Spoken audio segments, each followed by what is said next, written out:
ඉපලෝගම නිවාස දෙකකට ආරම්භ කරන්න වැඩ කටයුතු ආරම්භ කරා. මාත් එක්ක පිළිලාරි සාක්ෂි දරන්නටි ඒවා නිවාසද කියලා බලන්න ගිහින්. ඒවා නිවාසද කියලා බලන්න. එනිසා නිකවරටි ප්‍රදේශයක තිබ්බා ඒත් එහෙම. දැන් මම හිතනවා 90කට වඩා 80කට වඩා වැඩි ප්‍රමාණයක් මේ ආර්ථික අසමානතාව විසීම පීඩාවට පත්වෙච්ච ජනපජාව තමයි මේ ගොදුරු බවට පත් වෙලා තිබෙන්නේ. ආර්ථික බැලුවොත් කුඩා කුඹුරක් කරමින් ජීවත් වෙන කෙනා. සතුන් දෙන්නේ තුන් දෙනෙක් ඇති කරමින් ජීවත් වෙන කෙනා. පාරේ එළවලු ටිකක් තියලා විකුණන කෙනා. අනුරාධපුරයේ පිරිසවැටි ආසන්නයේ මල් ටිකක් තියලා විකුණන කෙනා. ගෙදර පොඩි අච්චුවක් තියාගෙන මල් පෝච්චි හදලා විකුණන කෙනා.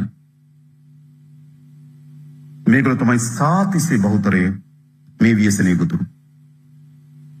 එහෙනම් අපිට තියෙන වගකීම මොකක්ද? නැමත් එම ව්‍යසනයේ ගොදුරු බවට පත් වී තිබෙනම ජනපජාව එතෙන්ටම ගොඩනගන එකද එතනින් ඉදිරියට ගොඩ ගන්න එකද? එතෙන්ට ගොඩ නගන්න අපි අවශ්‍ය නැහැ.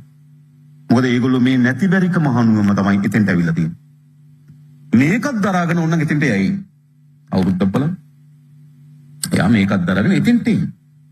හැබැයි රජයක අවශ්‍යතාවය තියෙන කුමක්ද? එතෙන්ට එන්න නෙවෙයි. එයා එතනින් උඩට ගෙනියන්න. එනිසා අපි තීරණයක් කරන් තිබෙනවා. මේ නිවාස අලුතින් ඉදි කරන්න සිද්ධ වෙන නිවාස 20ට 25000 අතර ප්‍රමාණයක් ඇති කරන්න වෙයි. ඒ හැම දිනාටම මිලියන 5ක් වට නිවාස ඉදි කරලා දෙන්න. මම දන්න සමහර නිලධාරි මහතුරු අපෙන් ප්‍රශ්න කරනවා. එච්චර වටිනාකමක් නැහැ නේ ගෙදර කියලා. මම ප්‍රශ්න. නමුත් එයාට හිමි යුතු වෙන්නේ එයා ජීවත් වුණ නිවස පන්නේ නිවසක්ද?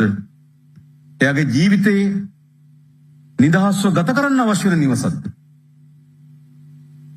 ඒක අපි තේරුම් ගන්න. අපි තේරුම් ගත්තේ.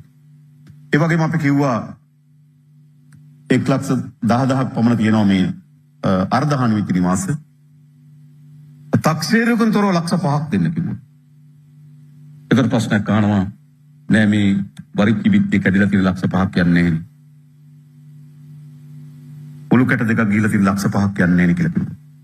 මම දන්නේ නැහැ. ඉතින් අපේ අභිප්‍රාය මොකක්ද? අපි ඒක ඉදිරිපත් කරලා තියෙනවා. අපි 5,00,000ක් දෙනවා 3,02ක් වාරිකයකින්. වාරික දෙකකින් 3,02. එයා නිවසට අලුත් ස්ථාවරයක් හදාගන්න. අලුත් කාමරයක් හදාගන්න. අඩුම තරමේ වෙසිකලියක් හදාගන්න. ඒ මොනද පිපුරෝසෙත්.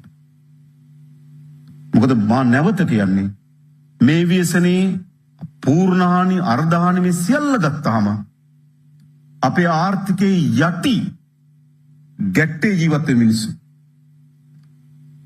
ඒගොල්ලන්ට අපි අවස්ථාවක් දෙන්න ඕන. ඒ වගේම අපි වගාවන් යලි ආරම්භ කරන්න, සත්ත්ව පාලනය යලි ආරම්භ කරන්න, කර්මාන්ත යලි ආරම්භ කරන්න අපි සහන ලබා දෙන්න.